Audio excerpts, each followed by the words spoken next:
عورت کیسی ہونی چاہیے، اس پر ہر شخص گفتگو کرتا نظر آتا ہے، مگر کبھی سوچا ہے کہ مرد کیسا ہونا چاہیے؟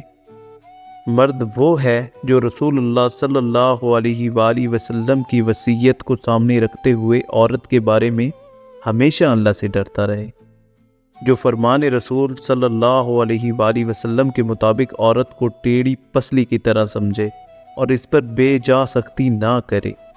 جو عورت کی بڑی بڑی خوبیوں سے فائدہ اٹھانے کے لیے اس کی چھوٹی چھوٹی کمزوریاں نظر انداز کر دے، جو ڈکٹیٹر کی بجائے محافظ اور جیون ساتھی بن کر زندگی گزارے، جو روٹی، کپڑا اور رہائش دے کر احسان نہ جتلائے بلکہ مشکور نظر آئے، جو عورت کی عزت نفس کا خیال کرے اور اس کی انا کی دجیاں نہ اڑائے، جو عورت کو صرف محبت ہی نہیں بلکہ عزت اور مقام بھی دے۔ ہر انسان وقت گزاری کر رہا ہے، یادیں ماند پڑ جاتی ہیں، جذبات سرد، لوگ چھوڑ جاتے ہیں،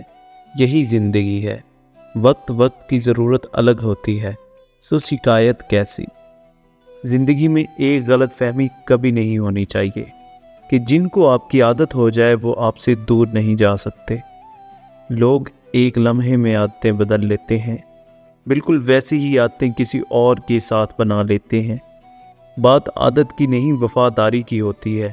اور وفاداری ہر کسی کے بس کی بات نہیں ہے۔